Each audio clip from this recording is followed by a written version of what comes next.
먼저 추수감사주의를 맞이하여서 여러분 개인과 그리고 가정과 일터와 우리가 함께 섬기는 친구교회 그리고 우리 이민사회에 주님의 풍성한 은혜와 긍휼과 자비가 넘치기를 바랍니다. 오늘 추수감사주의를 맞이하여서 우리가 계속해서 하나님의 말씀을 나누고 있는 누가복음 시리즈 이제 101번째입니다. 이제 세 자리 숫자가 되었습니다. 앞으로 계속해서 누가복음을 우리가 살펴보면서 그때마다 주시는 하나님의 은혜의 말씀을 함께 누리도록 하겠습니다. 오늘 본문은 예수님께서 비유로 말씀하신 것입니다. 여러분들이 잘 아시는 바 성전에 올라가서 바리새인과 세리가 기도하는 그 기도의 내용들, 기도의 태도들, 이것을 예수님께서 비유로 말씀하시면서 참된 신앙이 무엇인지 그것을 우리들에게 증거하고 있습니다. 자, 이제 비유의 말씀을 보면요, 바리새인과 세리가 똑같이 성전에 올라가서 기도하기 시작했습니다. 그런데 오늘 본문에 바리새인의 기도의 내용들이 나옵니다. 그 내용들이 뭔가 하면은 이런 게 있습니다.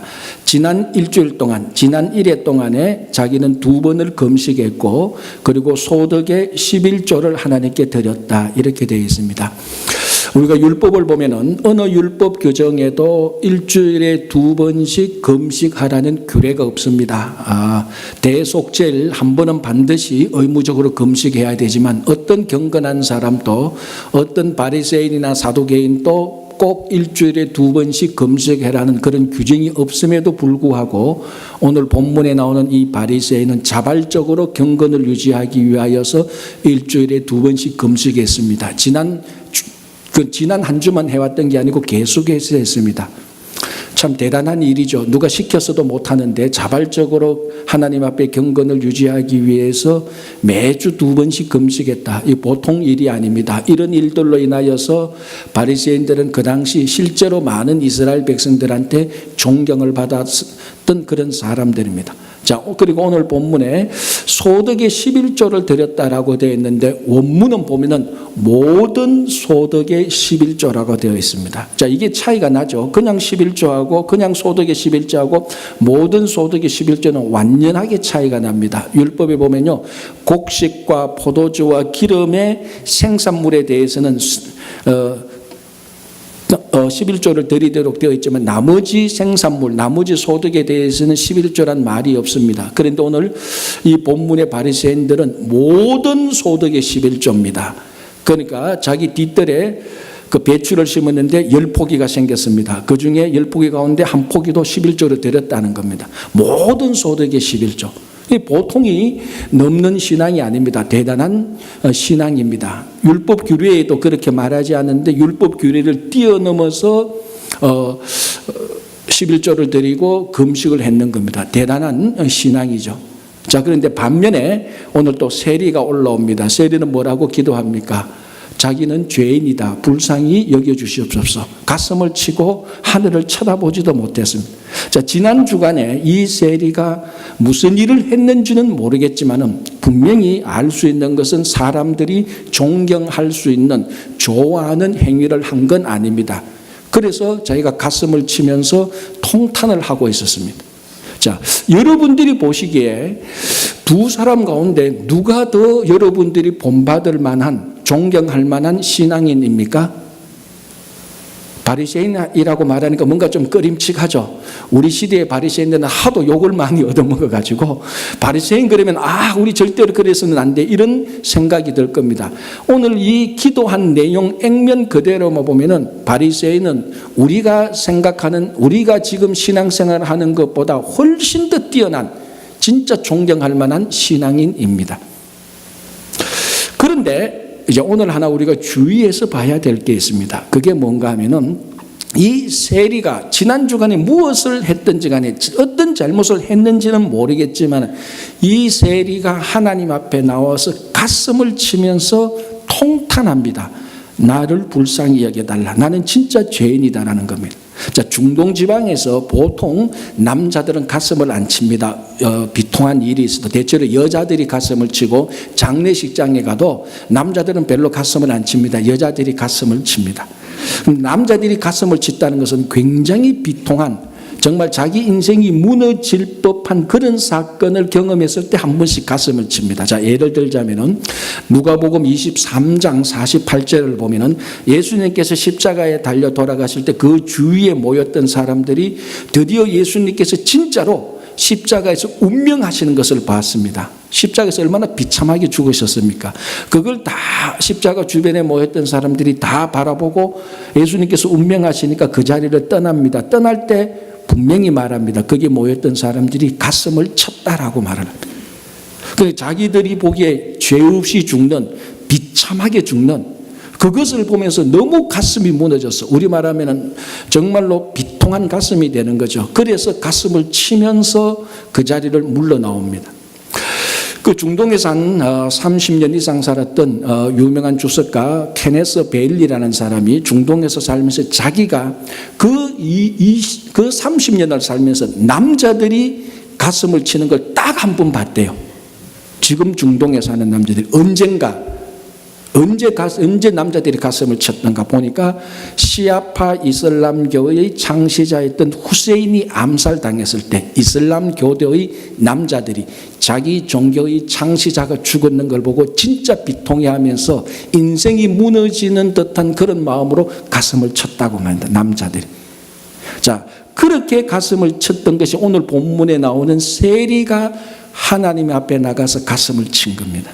그럼 이 세리가 우리가 생각하기로 내가 그때 그 비즈니스를 안 했었어야 되는데 그래서 내가 그때 주식 투자를 그거 안 해야 되는데 그래서 이번 주에 손해를 봤구나. 그 정도 이게 아니고 우리 자녀를 키우면서 저 자녀가 왜 저렇게 가슴을 치는 정도 이 정도가 아닙니다. 우리는 보통 이 정도만 해도 가슴을 치는데 자기 인생에 있어서 한두 번 정도 인생이 무너지는 듯한 정말 자기의 모든 가치를 두었는데 그 가치가 거짓이 드러난다든지 그 가치가 무너지는 그 순간에 남자가 가슴을 치게 됩니다. 오늘 세리가 바로 그렇게 가슴을 칩니다. 다른 말로 하면 가슴이 무너지는 거죠. 가슴이 깨어지는 겁니다. 상한 심령이 되는 겁니다. 깨어진 심령이 되는 거죠. 자기가 완전히 가슴을 쳐서 자기 심령을 산산조각 부수어버리는 것입니다. 이것을 우리가 보통 성경에서 상한 심령, 깨어진 심령 이렇게 말을 합니다.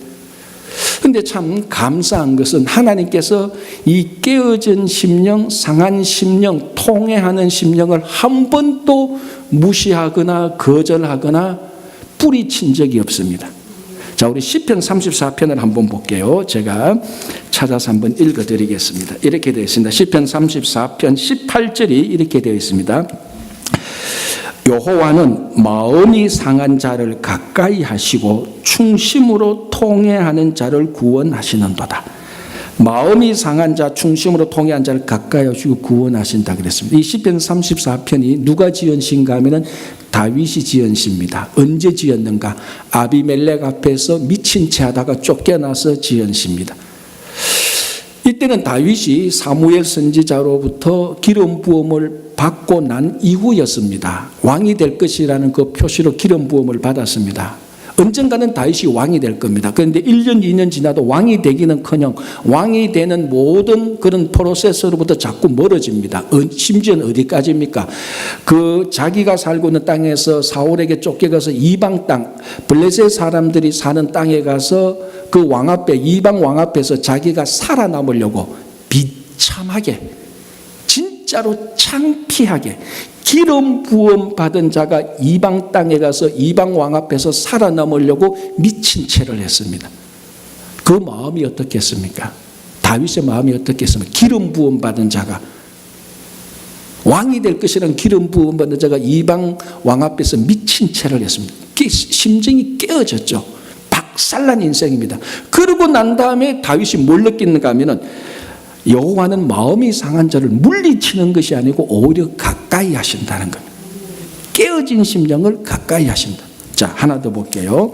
시편 51편 17절입니다. 이렇게 되어 있습니다. 하나님께서 구하시는 제사는 상한 심령이라. 하나님이여 상하고 통회하는 마음을 주께서 멸시하지 아니하시리이다. 똑같은 내용이죠. 하나님께서 구하시는 제사는 상한 심령이래요.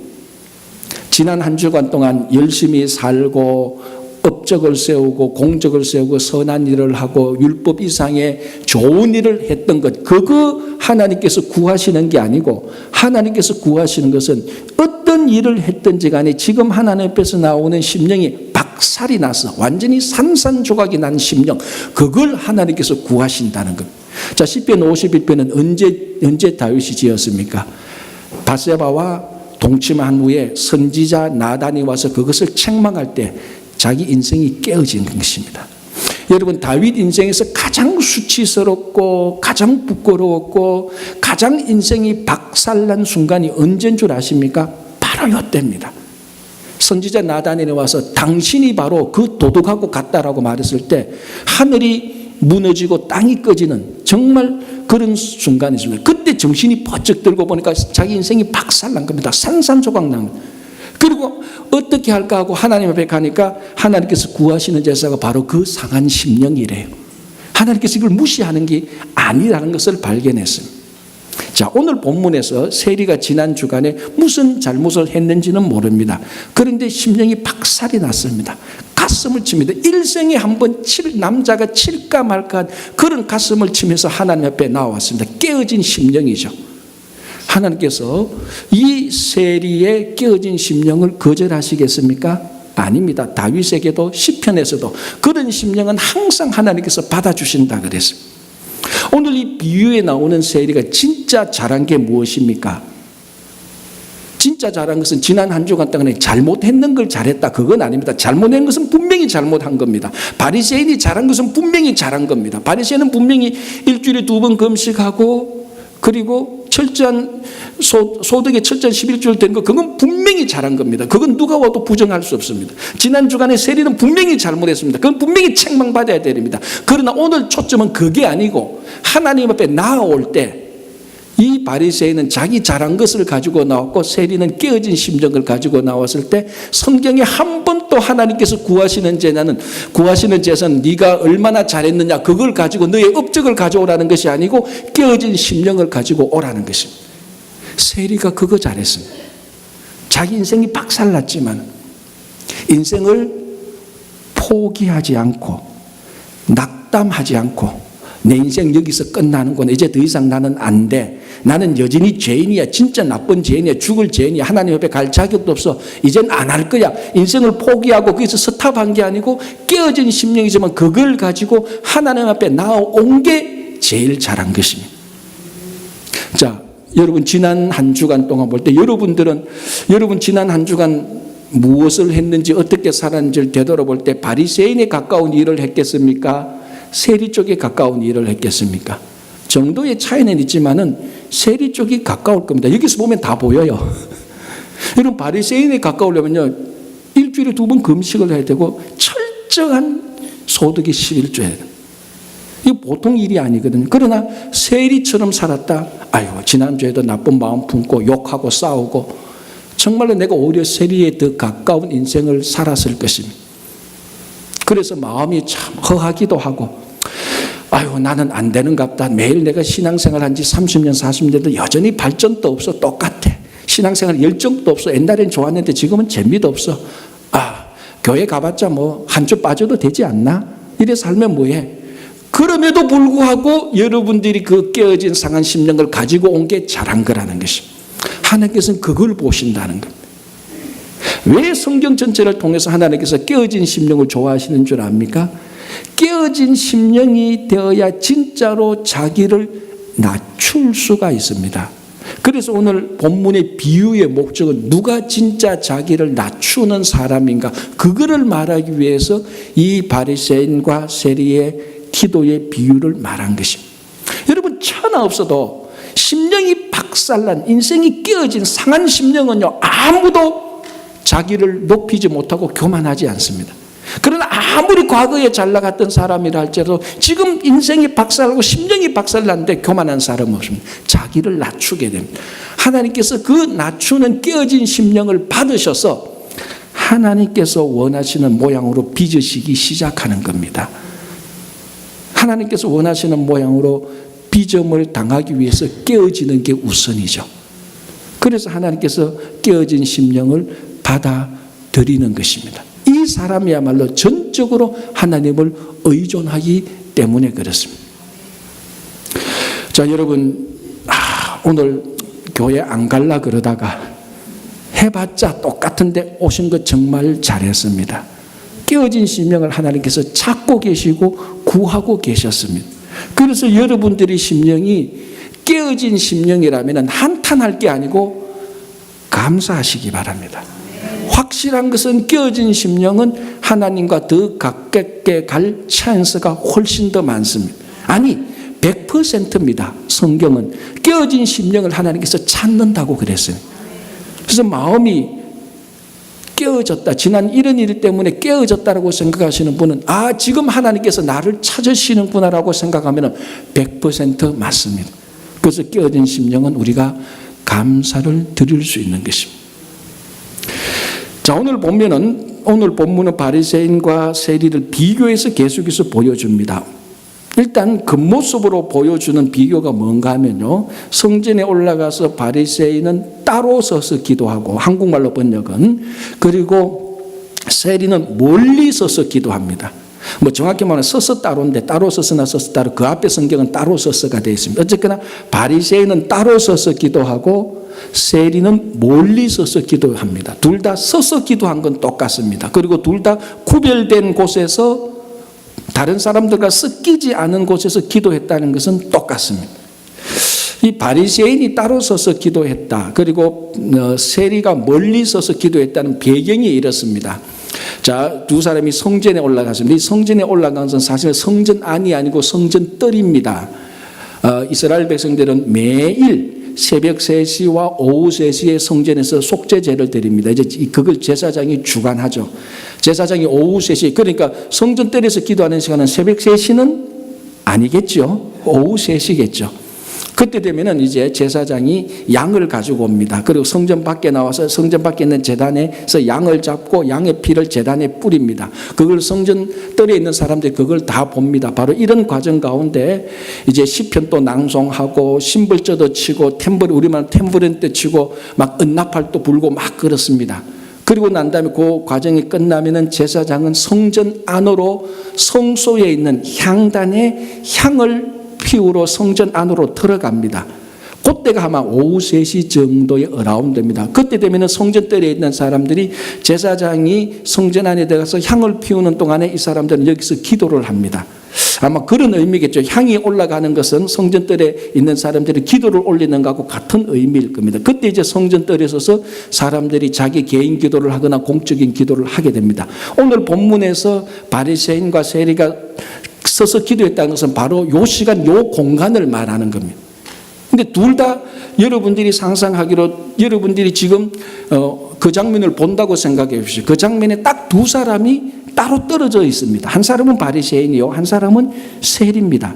근데 바리새인은 따로 서서, 그리고 세리는 멀리 섰습니다. 이 의미가 뭔가 하면은 바리새인이 따로 섰다는 것은 두 가지 해석이 있습니다. 첫 번째는 언어적인 해석인데요.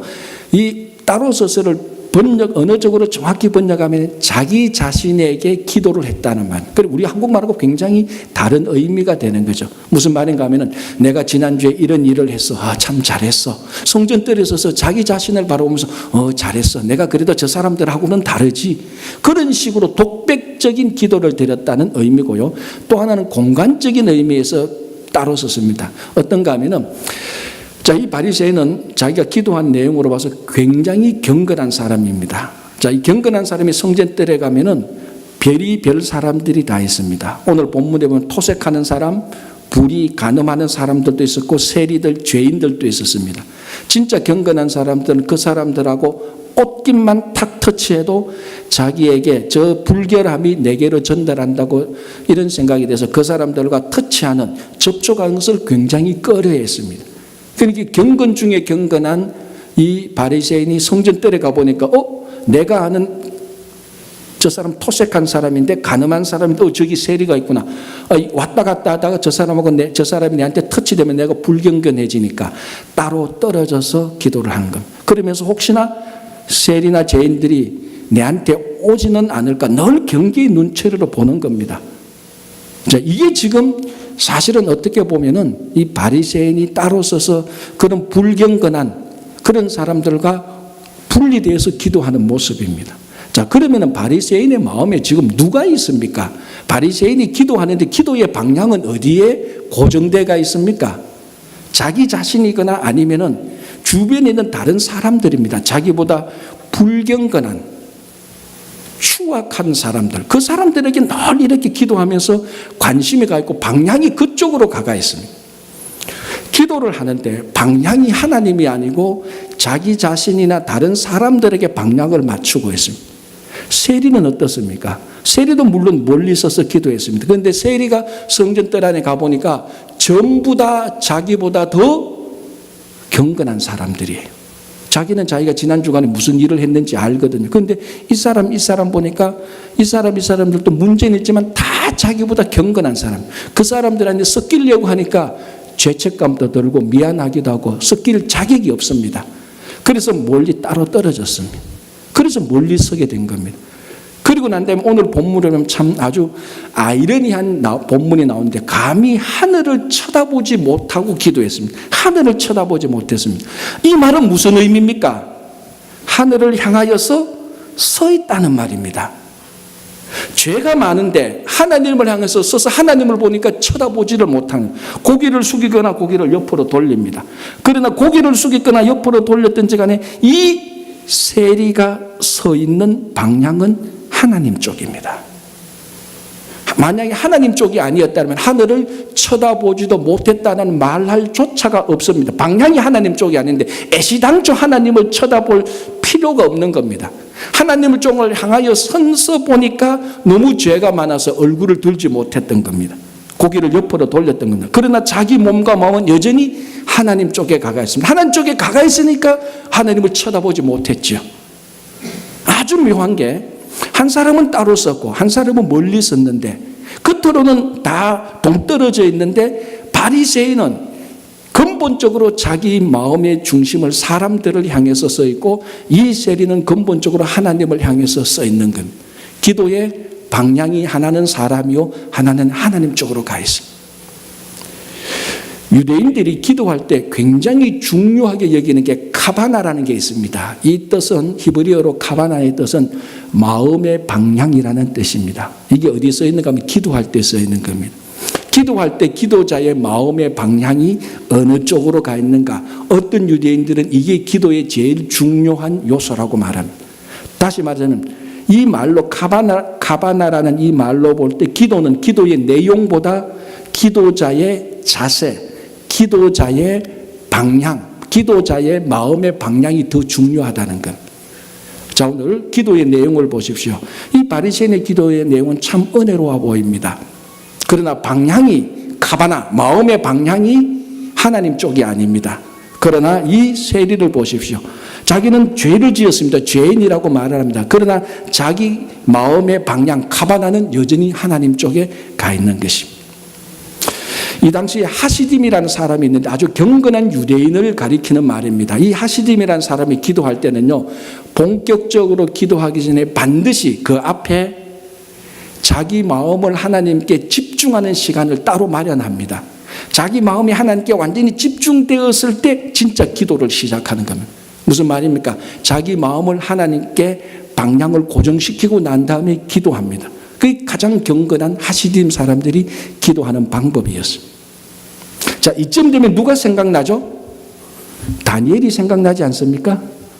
자, 다니엘이 바벨론 제국에서 총리가 되었습니다. 그러니까 그 주변에 바벨론에 수없이 많은 적대자들이 바벨론 총리가 된 다니엘을 끌어내리려고 죽이려고 음모를 쌌습니다. 그 중에 하나가 하나님께 기도하면 안 되도록 칙령을 만들었잖아요. 그럼에도 불구하고 다니엘은 그 모든 것을 다 알고 여전히 기도를 했는데 그 기도하는 폼이 어땠습니까? 예루살렘으로 향하여 난 창문을 열고 기도를 했습니다. 하루에 3번. 초점은 예루살렘으로 향하여 난 창문입니다. 예루살렘, 즉 성전이 있는 곳, 하나님이 함께 있다고 약속했던 그쪽을 향해서 기도를 하는 겁니다. 기도자의 마음의 방향을 하나님에게로 돌리는 거죠. 여러분, 그 무시무시한 상태에서 다니엘은 아무도 모르는 비밀 아지트나 땅굴이나 문 다 닫고 아무렇게나 기도해도 하나님은 다 들으십니다. 거기도 하나님 함께 합니다. 그럼에도 불구하고 여전히 예루살렘으로 향하여 난 창, 기도의 방향을 하나님께 잡는 거죠. 모든 사람이 다 보는, 적대자들이 다 죽이려고 하는 그 무시무시한 눈길 속에서도 자기 기도의 방향을 하나님께 딱 고정시킨 겁니다. 그게 다니엘이었습니다. 여러분, 이게 기도의 내용이지만은 원래는 우리 신앙의 내용하고 똑같은 것이죠. 우리가 살아가면서 이것저것 참 방향 없이 살아갈 때가 참 많습니다. 그러나 오늘 이 말씀을 통하여서 우리 매일의 삶이 하나님을 향하여서 방향을 올바르게 잡기를 우리들에게 요구하고 있습니다. 여러분, 다 아시다시피 방향 잘못 잡고 열심히 하면 할수록 그만큼 더 손해죠. 그만큼 더 어리석고 그만큼 더 헛수고입니다. 그래서 무슨 일을 하기 전에 방향부터 잡아야 되는지, 그게 오리엔테이션을 하는 겁니다. 제가 늘 말씀드리는 그 가운데 하나가, 우리 이민 1세대가 가장 중요하게 해야 되는 게 뭐라고 제가 말합니까? 우리 자녀들 다음 세대를 위하여서 하나님을 향해서 방향을 잡아놓는 게 우리 1세대가 해야 될 제일 중요한 일입니다. 우리 1세대가 이 땅에 살면서 성공하고 출세하고 잘 나가고 그것도 좋지만 더 중요한 것은 우리 자녀들을 위해서, 다음 세대를 위해서 하나님을 향해서 살아가는 방향을 잡아놓을 때, 우리 자녀들이 그 방향대로 열심히 살 때 정말 하나님께 영광된 삶이 되는 것입니다. 우리가 잘 살고 못 살고가 중요한 게 아니고 방향을 하나님을 향한 방향으로 1세대들이 잡아놔야 되는 것입니다. 그게 정말로 중요한 거예요. 지난 한 주간 우리가 살면서 여러분이 무슨 일을 얼마나 열심히 했느냐, 그건 두 번째로 중요합니다. 방향이 하나님께 정말로 제대로 고정되어 있었는가, 그게 더 중요한 것이죠. 자, 오늘 이 바리새인이 기도한 내용과 이제 또 이 내용이 있습니다. 나는 저 토색 불이 가늠하는 사람들과 같지 아니하고 자기와 함께 성전 뜰 안에서 저기 기도하고 있는 저 세리와도 같지 아니함을 감사합니다. 자, 이게 바리새인의 기도고, 세리의 기도는, 세리가 기도했던 내용은 딱 하나죠. 불쌍히 여기소서 나는 죄인입니다, 이겁니다. 자, 여러분들이 볼 때 세리의 기도보다 바리새인의 기도가 훨씬 더 은혜롭습니다. 훨씬 더 기도답지요. 근데 1세기 때 유대인들이 기도했던 세 가지 유형이 있습니다. 이 세 가지 유형이 맞아야 진짜 기도입니다. 첫 번째는 죄의 고백, 두 번째는 하나님께서 베풀어 주신 것에 대한 감사, 그리고 세 번째는 나와 다른 사람들을 위한 간구. 그러니까 고백과 감사와 간구, 요 세 가지가 있어야 기도입니다. 자, 그러면 이 세 가지 기준, 기도의 기준을 가지고 바리새인의 기도를 한번 우리 살펴볼까요? 바리새인이 했던 기도가 기도입니까, 아닙니까? 말짱 기도가 아닙니다. 하나님 감사했다, 목사님 감사했잖아요, 나옵니다. 물론 감사했죠. 그러나 감사, 무엇에 대한 감사라고요? 하나님께서 베풀어 주신 것에 대한 감사이지, 자기가 수고하고 노력하고 업적을 많이 쌓은 것에 대한 감사가 아닙니다. 자, 오늘 바리새인 죄의 고백이 있었습니까, 없었습니까? 전혀 없습니다. 감사는 있는데 하나님께서 주신 것에 대한 감사가 아니고, 다른 사람들보다 내가 훨씬 더 월등한, 우월한 것을 감사했습니다. 감사가 아니죠. 하나님이 원하시는 감사. 두 번째 탈락. 세 번째, 나와 다른 사람들을 위한 그 간구입니다. 간구하는 게 없습니다. 간구할 게 없습니다. 부족한 게 없으니까. 그러니까 바리새인은 성전뜰에 서서 기도하는 폼은 갖추었는데, 그 당시 1세기 유대인들이 기도했던 내용을 보면 기도가 아닙니다. 말짱 돌묵입니다. 기도가 아닙니다. 우리가 보기에는 굉장히 은혜로운 것지만 기도가 아니었습니다. 기도를 하지 않았습니다. 아니, 자기는 했다고 하지만 하나님께서 받는 기도는 결코 아니었습니다. 죄의 고백도 없었고, 회개도 없었고, 우리말 회개도 없었고, 하나님께 감사도 없었고, 그리고 뭡니까? 간구하는 것도 없습니다. 기도가 아닙니다. 자, 세리를 볼까요?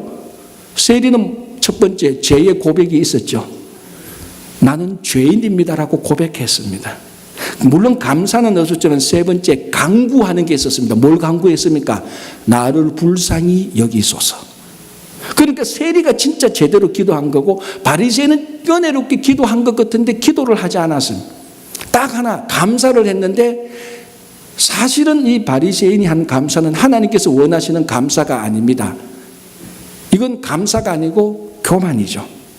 세리와 토색과 불이 가늠하는 사람들하고 비교해 보니까 내가 더 우월한 사람이고 더 경건한 사람이고 더 뛰어난 사람이고 그것을 누리는 쾌감이지 하나님께서 받는 감사는 아닙니다. 하나님께서 받는 감사는 하나님께서 주신 것에 대한 감사이죠. 왜 이 바리새인은 근본적으로 이런 우월적 지위를 누리는 쾌감을 감사로 여겼습니까? 딱 하나입니다. 비교였습니다. 그러니까 하나님 앞에 서서 하나님을 향해서 하나님을 보고 감사한 게 아니고 함께 기도를 드리는 다른 사람들을 보면서 토색 불이 가늠 저기 있는 세리를 보면서 비교해 보니까 훨씬 더 우월하거든요. 훨씬 더 경건하거든요. 우리말로 하면 그럼 그렇지 이 자리에서 내보다 더 하나님께 경건하고 내보다 더 우리말로 하면 내보다 더 기도하고 내보다 더 말씀 잘하고 내보다 더 금식 잘하는 사람 어디 있어? 하나님 내가 그래도 저 사람들보다 더 열심히 하니까 감사합니다라고 말했습니다. 하나님의 위해서 그거 기도 아니다라고 말합니다. 감사는 하나님이 베풀어 주신 것에 대한 감사지. 비교하면서 우월적 지위를 누리는 쾌감을 지금 감사로 착각하고 있습니다. 이유는 비교 때문입니다. 여러분 천하 없어도 비교에는 감사가 없습니다. 한 2주 전인가요? 라디오 운전하면서 라디오를 듣는데 한국 방송에 참 재밌는 얘기를 했어요. 어떤 이제 아나운서가 우리 뭐 삼행시, 사행시, 오행시 이런 거 많이 하잖아요. 그 아나운서가 자기가 들었던 이행시 가운데서 가장 절묘했던 이행시가 있었대요. 그러니까 이제 다른 애에서 뭐냐 하니까 비교라는 말로 이행시를 누가 한 것을 가장 듣는데 그게 제일 좋대요. 한번 해볼까요? 제가 할까요? 자, 비참하거나 교만하거나. 정확하죠? 와 나오죠. 저도 닮아서 와 그랬어요. 비교라는 이 두 단어를 가지고 이렇게 이행시를 잘하는 건 저도 들어본 적 없습니다. 비교하면 비참하거나 교만하거나. 정확합니다. 여러분들 한번 생각해 보십시오. 여러분들 누구하고 비교해 보십시오. 비참해지거나 아니면 교만해집니다. 오늘 이 바리새인은 비교를 했는데 교만해졌습니다. 그걸 자기는 착각으로 자기는 감사로 착각하고 있죠. 비교에는 절대 감사가 없습니다. 한 3, 40년대 더 된 것 같습니다. 한 4, 50년대 우리나라 그 독일에 광부 가고 간호사 갈 때 박정희 그 대통령 때였잖아요. 그때 이제 독일어권에 광부도 가고 이제 간호사도 갔는데 대부분은 그 독일 쪽으로 많이 갔는데 일부 어떤 사람은 오스트리아로 갔습니다. 같은 독일어권이니까 이제 그중에 어떤 한 사람이 이제 간호사로 갔는데 그래도 그때 해외로 취업하는 간호사 정도였다면은 한국에서 중산층 이상이죠. 최소한 그죠. 중산층 이상의 지위를 누리던 사람이었습니다. 근데 오스트리아 이제 간호사로 갔는데 뭐 우리 이민생활 다 해봐서 알잖아요. 아무리 좋은 이민생활이라도 하늘나라 뺀 이민생활은 다 처음에는 고생합니다. 뭐 언어도 다르고 문화도 다 다르니까. 그래서 이분도 그 간호사로 갔는데 오스트리아로 갔는데 처음에는 굉장히 고생을 했죠. 뼈 빠지게 일하고 뭐 다 일해서 이제 한 3, 40년 흘러가니까 자녀들도 다 컸고 자기도 좋은 전원주택 마련하고 야 정말 오스트리아에 오기로 잘했다. 처음에 뼈 빠지게 고생했지만 이제는 살만하다. 그래서 늘 행복했습니다. 늘 감사했고 이분이 이제 가톨릭 성당에 다니는 천주교 교인인데 늘 신부님 만나면 늘 감사한 얘기를 했는데 어느 날부터 이 분한테 웃음이 사라지기 시작했습니다. 그 가톨릭 신부님이 저분이 왜 저래? 늘 좋고 뭐 하나 불평할 게 없는데 언제부터 했는가 하니까 한 번은 한국을 갔다 오더니만 얼굴에 웃음기가 사라지고 늘 근심이 있는 거예요. 그래서 신부님이 안 되겠다 싶어서 그분을 불러서 아니 한국 갔다 온 이후부터 왜 이렇게 웃음이 없고 불평이 있고 원망이 있습니까? 하니까 신부님 제 얘기를 들어보래. 이제 자기가 이제 한국을 모처럼 만에 3, 4년 만에 한국에 나와서 여고 동창생을 만났대요. 동창회를 하는데 갔대요. 아니 동창회는 조심해야 돼요. 근데 가보니까 고등학교 다닐 때 자기보다 훨씬 못생겼고 훨씬 공부도 못했던 애들이 사는 아파트 집값을 보니까 오스트리아에 사는 자기 전원주택보다 2배, 3배가 더 비싼 집에 사는 거예요. 그때부터 시험이 드는 거예요. 나는 오스트리아 가서 말이지 고생을 그렇게 뼈빠지게 해서 집 샀는데 나 좋은 집이라고 생각했는데 한국 와보니까 아파트 값하고 비교 환율 계산해 보니까 자기 집은 집도 아니에요. 시험이 드는 거예요. 저것들 그때 나오죠. 내보다도 공부 못하고 못생겼는데 남편 잘 만나가지고 이제 그런 소리 나. 근데 오스트리아 왔는데도 그게 분이 안 풀리는 거예요. 감사가 사라졌습니다. 왜 그렇죠? 비교 때문에 딱 하나입니다. 비교입니다. 그런데 사실은요, 한국의 집값은 폭락이 정권 바뀔 때마다 매일 일어나는 거예요. 한국의 부동산 값은 진짜 그 가격이 아니에요. 근데 오스트리아나 이런 안정된 나라는 정권이 바뀌어도 부동산이 뛰지 않습니다. 계속 그 가격으로 계속 유지하잖아요. 그죠? 근데 사실 오스트리아에 살고 있는 그 집 전원주택을 한국에 갖다 놓으면 그 아파트보다 10배나 더 비싼데 비교를 해도 제대로 해야지. 엉뚱하게 비교해가지고 그 전까지 그렇게 줬던 삶의 감사가 다 잃어버렸다는 것을 그 신부님이 얘기하는 걸 들었어요. 비교는 비참하거나 내려가죠. 비교는 비참하거나 교만하거나 둘 중에 하나입니다. 자, 이 오스트리아 간호사로 가신 분은 비참해졌습니다. 오늘 본문에 나오는 바리새인은 교만했습니다. 공통점은 다 비교입니다. 우리도 똑같지 않습니까?